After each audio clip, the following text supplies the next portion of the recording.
ತುಮಕೂರು ಜಿಲ್ಲೆಯ ಗುಬ್ಬಿ ತಾಲೂಕಿನ ಮಾಂಡೆ ಮಾರಿ ಕಾವಲಿನ ಮಾದಪುರ ಶ್ರೀ ಮಣ್ಣಮ್ಮ ದೇವಿಯ ಮಹಾರಥೋತ್ಸವ ಸಹಸ್ರಾರು ಭಕ್ತರ ಸಮ್ಮುಖದಲ್ಲಿ ವೈಭವದಿಂದ ಜರುಗಿದೆ. ರಥೋತ್ಸವ ಪ್ರಯುಕ್ತವಾಗಿ ಶ್ರೀ ಮಣ್ಣಮ್ಮ ದೇವಿಗೆ ವಿಶೇಷ ಹೂವಿನ ಅಲಂಕಾರ ಮಾಡಲಾಗಿದ್ದು, ಬೆಳಗ್ಗೆಯಿಂದಲೇ ರಾಜ್ಯದ ಮೂಲೆ ಮೂಲೆಗಳಿಂದ ಆಗಮಿಸಿದ ಭಕ್ತರು ದೇವಾಲಯಕ್ಕೆ ತೆರಳಿ ಮಣ್ಣಮ್ಮ ದೇವಿ ದರ್ಶನ ಪಡೆದಿದ್ದಾರೆ. ವಾಡಿಕೆಯಂತೆ ಮುಂಜಾನೆ ಆರಂಭವಾದ ಮಣ್ಣಮ್ಮ ದೇವಿ ರಥೋತ್ಸವಕ್ಕೆ ನಾಡಿನ ವಿವಿಧ ಭಾಗಗಳಿಂದ ಆಗಮಿಸಿದ ಭಕ್ತರು ರಥೋತ್ಸವದಲ್ಲಿ ಭಾಗಿಯಾಗಿ ರಥಕ್ಕೆ ಬಾಳೆಹಣ್ಣು ದವನ ಎಸೆದು ಭಕ್ತಿ ಸಮರ್ಪಿಸಿದ್ದಾರೆ. ಮಣ್ಣಮ್ಮ ದೇವಿಯ ಜಾತ್ರೆಯನ್ನ 33 ಹಳ್ಳಿಯ ಜನ ಸಡಗರ ಸಂಭ್ರಮದಿಂದ ಮಣ್ಣಮ್ಮ ದೇವಿಯ ಜಾತ್ರೆಗೆ ಸಜ್ಜಾಗ್ತಾರೆ.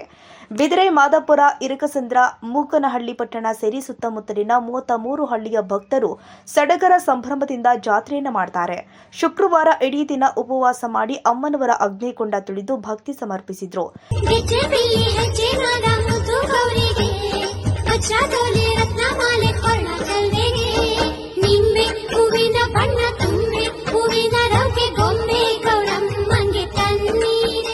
ನಾಡಿನ ನಾನಾ ಕಡೆಗಳಿಂದ ಆಗಮಿಸಿದ ಭಕ್ತರು ವಿವಿಧ ಬಗೆಯ ಪುಷ್ಪಗಳಿಂದ ಅಲಂಕರಿಸಲಾಗಿದ್ದ ರಥೋತ್ಸವಕ್ಕೆ ಶ್ರೀ ಮಣ್ಣಮ್ಮ ದೇವಿಯನ್ನ ಕೂರಿಸ್ತಾ ಇದ್ದಂತೆಯೇ ನೆರೆದಿದ್ದ ಭಕ್ತರ ಹರ್ಷೋದ್ಗಾರ ಮುಗಿಲು ಮುಟ್ಟಿದೆ.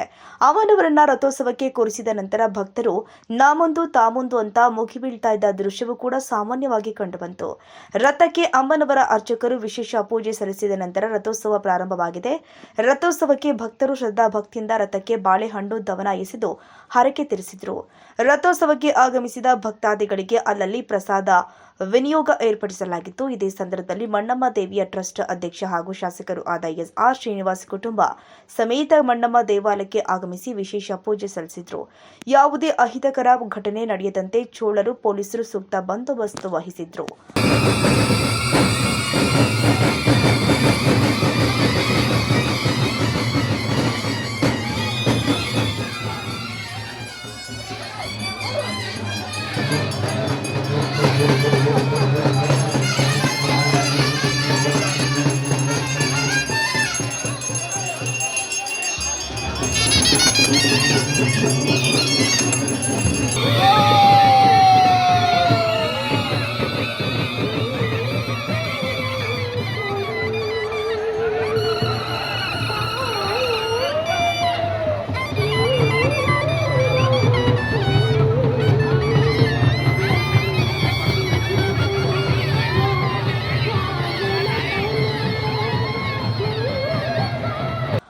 ವರದಿ ಮೋಹನ್ ಎಂ.ಎನ್. ಕೋಟೆ, ನವಕರ್ನಾಟಕ ಟಿವಿ.